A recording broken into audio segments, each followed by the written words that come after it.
Join us on an amazing African adventure, visiting 4 countries in 14 days. It could be done in less. Watch to find out how. The flight from Perth in Western Australia to Johannesburg took 11 hours, followed by another 2-hour flight to Cape Town, the starting point of our vacation. In light of recent outbursts by economic freedom fighters leader Julius Malema, the ANC's land expropriation laws, and the ongoing border war between the Congo and Rwanda, it's worth mentioning safety. I view it like this. Anyone can be in the wrong place at the wrong time, at home or overseas. I've never let what might happen stop me from travelling. We had no issues whatsoever in Africa, unlike Turkey, but that's a story for another video. After a long day of travelling, Cape Town's Ritz Hotel was a welcome sight. I'm not even sure the hotel is still open. Day 1 was spent exploring the picturesque waterfront, Victoria Wharf, Table Mountain, and the Nobel Square monuments. You quickly realise that Cape Town is one of the most beautiful cities in the world.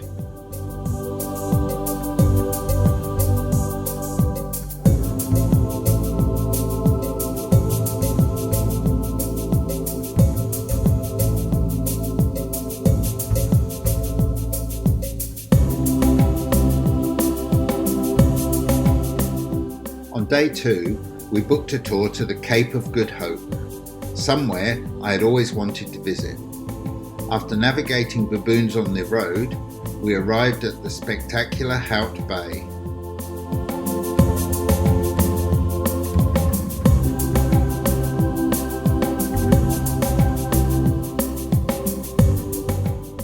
Next stop was Boulders to see the African penguins.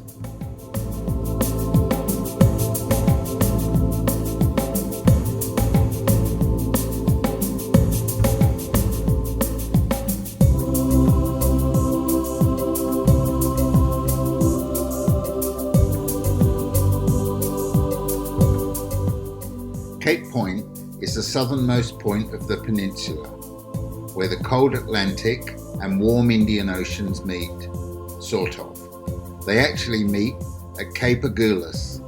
However, the meeting place does shift seasonally between the two capes.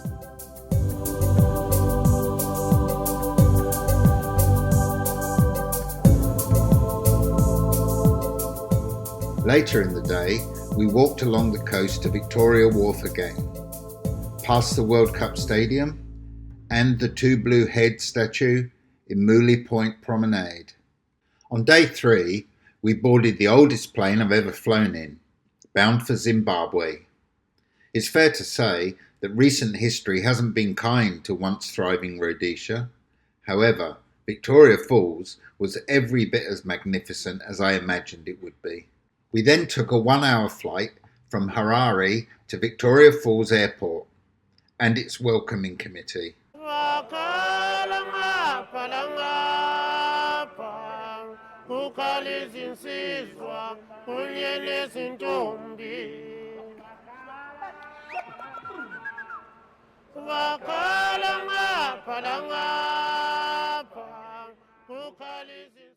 The taxi from the airport to the falls only takes 20 minutes.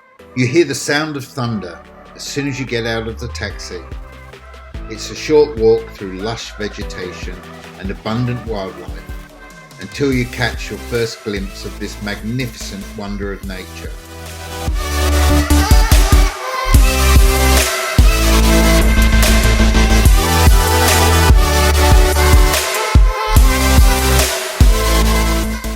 I had completely forgotten about David Livingstone's voyage of discovery, but there he was, immortalised in bronze. The spray from the falls is quite divine. We were soaked from head to toe.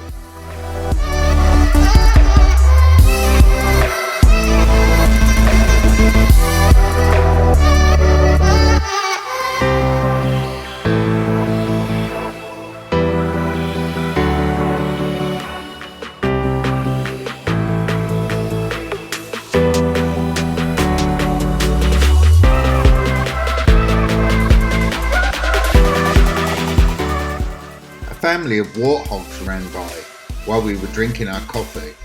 Now that's not something you see every day. We stayed at the Cresta Lodge in Harare, and no complaints at all. It was a really nice hotel. But we stayed for 2 nights when 1 night in Zimbabwe would have been fine. Therefore 1 day saved. Day 5 was the fulfillment of a lifelong dream, a safari in Kenya. The flight to Nairobi took 3 hours. We should have transferred directly to the safari resort from the airport instead of spending the night in Nairobi. Therefore 2 days saved. Day 6, we were picked up early for the 4-hour drive to the Centrim Amboseli resort. It was like a dream, seeing giraffes by the side of the road en route. The resort was wonderful. It had a fabulous pool, the glamping tents, communal dining area with happy staff, and the Nile perch was the best fish I'd ever eaten. Lying in bed at night, listening to the sounds of the wildlife was the best thing ever.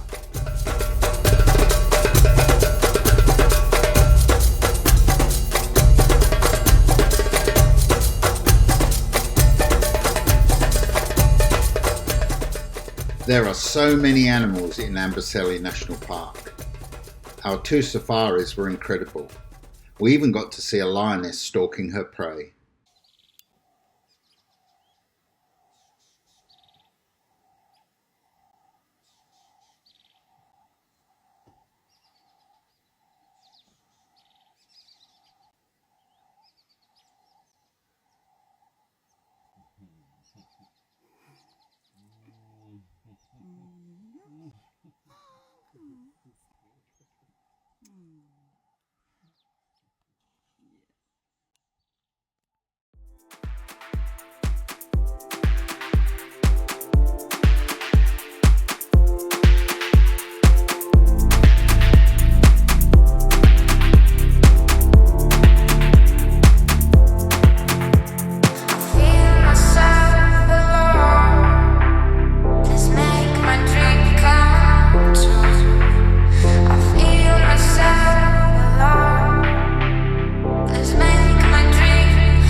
Mount Kilimanjaro is visible from the resort and from the safari.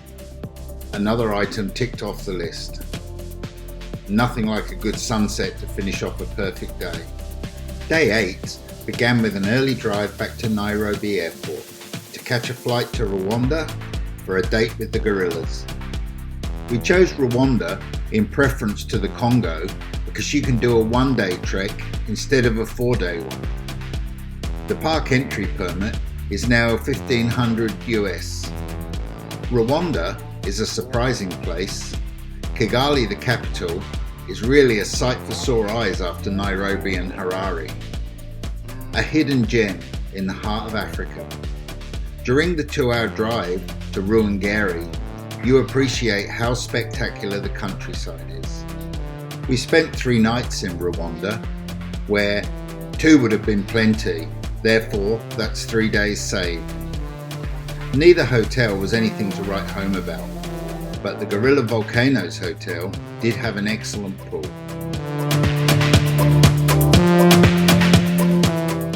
We trekked for an hour through the lush jungle with our guides to where the gorillas were settled that day. We spent 1 hour in the midst of a family of 30 gorillas. They literally passed by with a 4-inch gap between you and them. It's a truly incredible experience.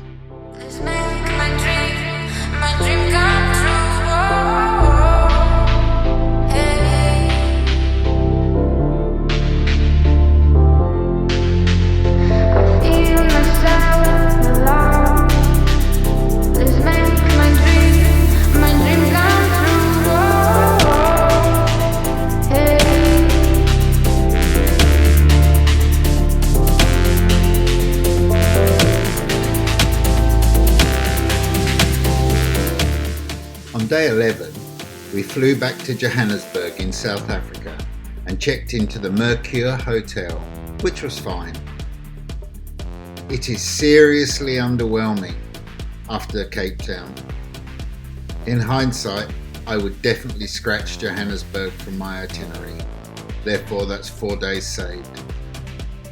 We visited freedom fighter or communist terrorist, depending on your worldview, Nelson Mandela Square, which has a huge statue that's quite useless for photographs. Our last 3 nights were spent back in spectacular Cape Town, at the Villa Atlantica, in the affluent suburb of Camps Bay, with its white sandy beaches, natural rock swimming pool, and views of the 12 Apostles Mountains. Truly great place to stay. Aquila Private Game Reserve at Tui's River is a 2-hour drive from Camps Bay. The reserve offers full and half-day safaris, starting from around 165 Australian. You will see lions, elephants, giraffes, rhinos, hippos, buffaloes, and, if you're lucky, leopards in their natural habitat or rescue ones. We thought it was a brilliant safari. Oh, I need the sun, 'cause this cold city life has got me down. Ain't no fun. Day-to-day routine just ain't my scene. It was so hard to leave Cape Town. I'm sure Jan van Riebeeck reached the same conclusion back in 1652. I can see you and me laid on the beach while the sun's shining. The ocean breeze is soothing me.